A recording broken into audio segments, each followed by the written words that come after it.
The Wheel, The Towers, CHIM.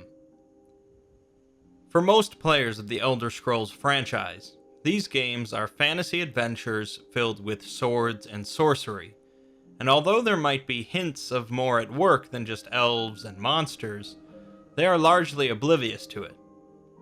Looking beyond the simple foundations of the series, however, one can unravel a metaphysical mystery that eclipses any of the standard adventures present in the series. Since much of the information and discussions regarding these metaphysics is present outside of the games, the exact details and nature of these topics is a continual subject for debate, but I'll attempt to explain them as simply as I can. To begin with, it's important to understand that the entire Elder Scrolls universe is merely a dream fabricated by an unknown entity known as the Godhead. Every realm, planet, creature, and blade of grass in the universe is a figment of the Godhead's dream. In addition, if the Godhead ever were to wake up, all of existence would cease to exist. The Godhead has no control over this dream, is likely not even aware of it, and no other details of this entity exist. Moving on, Tamriel is of course the continent on which all of the Elder Scrolls games revolve around, featuring regions such as Cyrodiil, Morrowind, and Skyrim. Tamriel is located on the planet Nirn, which along with the various moons and other celestial bodies make up the realm called Mundus. Outside of Mundus are the various realms of Oblivion floating in the empty space, as well as the magical plane of Aetherius. All of these various locations and realms are collectively known as Orbis, and can be considered to contain the entirety of the universe. It is said that if one were to float outside of this universe and look at it, it would resemble a great wheel. The center of the wheel, the hub, contains Mundus, all of the mortal, physical bodies, including Nirn. There are 8 spokes extending out from the hub, and these supposedly represent the 8 divines of the Aedra. There are also said to be 16 spaces between the spokes, representing the 16 Daedric princes. The outer rim of this wheel is the realm of Aetherius. It is also said that if one were to float to the side of this wheel, it would narrow out into a single line, appearing like a letter I. This is said to be the tower, and thus it is also the wheel. Of course, this is not meant to be taken literally, and the wheel and tower represent the metaphysical concept of the universe. That brings us to the concept of CHIM, which is said to be the secret syllable of royalty, but specifically is a state of understanding the nature of the universe, as well as your place in it. To elaborate, achieving CHIM means that not only do you understand the existence of the Godhead, and that all of the universe and everything within it are merely figments of its imagination, but that you also believe it. To fully comprehend and believe that you yourself are merely a creation of someone else's dreams is a heavy enough task, so much so that it is very rarely achieved. To make matters worse, if one understands and believes this concept, but does not possess the mental fortitude and willpower to retain their identity and individuality, they go through a process called zero-summing. When someone zero-sums, they are completely erased from the Godhead's dream, in past, present, and future, so that no one has any awareness they ever existed. However, if someone comprehends the dream, believes that they themselves are not actually real, and still can retain their individuality, they can achieve the power of CHIM. CHIM irrevocably changes the nature of an individual, but allows them total control over the wheel.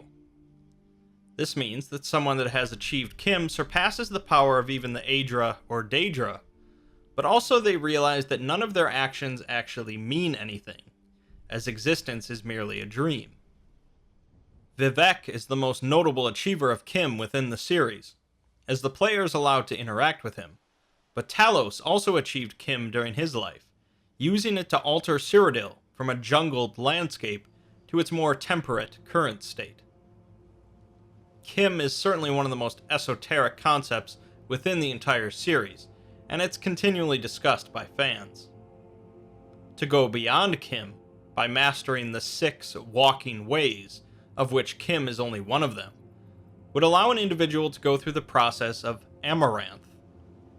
Whereas the concept of CHIM is inherently selfish, as one must be focused on their self-identity, Amaranth is a process of complete selflessness, as it requires self-sacrifice.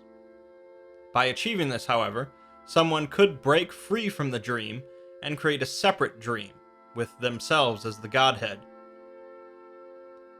To make things slightly more confusing, there are also a number of structures located around Tamriel known as towers, placed to sustain reality on Nirn and protect it from the realms of oblivion.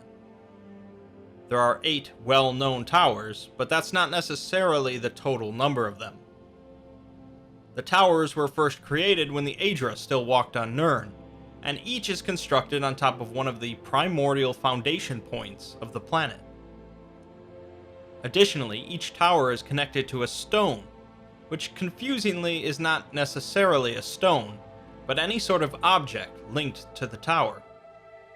A tower can be deactivated if its stone is destroyed, or if the connection between tower and stone is severed in some way. Additionally, towers themselves can also be destroyed, and these deactivations weaken the stabilization of Nirn.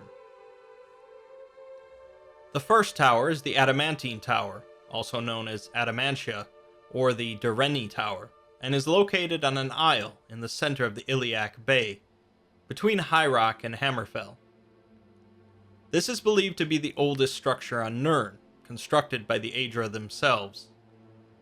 The stone for this tower is called the Zero Stone, which is located inside of the tower. Interestingly, the Zero Stone somehow is a manifestation of an event that occurred outside of normal time called Convention. The group of Aedra met to discuss how to properly punish Lorcan for his treachery, and the Zero Stone connects or contains this event. This tower is still active as of this time. The second tower is known as the Red Tower, also called the Red Mountain in Morrowind. The Red Mountain was formed when the Aedra killed Lorcan and shot his heart into the ocean, which prompted the volcano to rise out of the ocean. The heart of Lorcan is this tower's stone. The Aldmeri then studied these 2 towers and found a way to construct new ones, thus further protecting Nirn. This tower is currently deactivated due to the actions of the Nerevarine in the Elder Scrolls III: Morrowind. The third tower is called Crystal-like Law, but is also known as the Crystal Tower, located on the Somerset Isles. The stone is said to be a person, although who exactly the person is, or if they still live, is completely unknown. The Crystal Tower was destroyed during the events of the Oblivion Crisis. The fourth tower is the White Gold Tower, built by the Aelids and located in the Imperial City in Cyrodiil, which itself was built to resemble the Great Wheel. The White Gold Tower is said to harness the powers of creation, and its stone is the gemstone within the Amulet of Kings. This stone was destroyed to end the Oblivion Crisis, deactivating the tower, although there is some discussion about its current state. The fifth tower is the Orichalc Tower, believed to have been located on the sunken continent of Yokuda, from where the Redguards hail. This was said to be constructed by the left-handed elves using orichalcum, and was deactivated when the continent sunk into the ocean. The sixth tower is called the Walk Brass Tower, although more commonly known as the Numidium. This brass giant was created by the Dwemer, and its stone was originally the heart of Lorcan, but later the Mantella was used, a powerful soul gem containing the soul of one or more powerful individuals, although exactly who is a subject for debate. The Numidium is no longer active after the events of the Elder Scrolls II: Daggerfall, although due to the nature of time breaks, it is still technically active during the Siege of Alinor in a parallel timeline. The 7th tower is the Green Sap Tower, a network of massive walking trees located deep within Valenwood. It is said the stone for this tower is a fruit, although sometimes specifically referred to be an acorn. The current status of this tower is debatable, although it is likely still active. The 8th tower is Snowthroat, also referred to as the Throat of the World, and is located in Skyrim. All that is known about the stone is that it's said to be a cave, although, much like some other stones, whether this refers to a real cave or a metaphorical one is unknown. Due to the unknown nature of the stone, it's debatable whether or not this tower is active.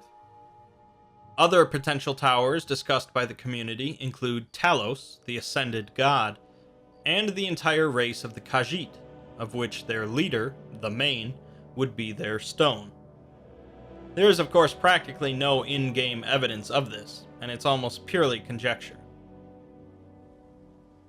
It's perfectly understandable if you're still completely confused despite this explanation.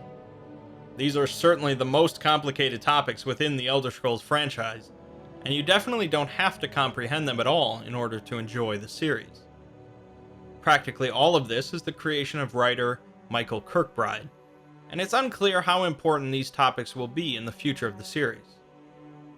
While the Elder Scrolls will likely continue to focus on adventurous heroes, dangerous dungeons, and wonderful sights, there will always be an undercurrent of the strange and esoteric.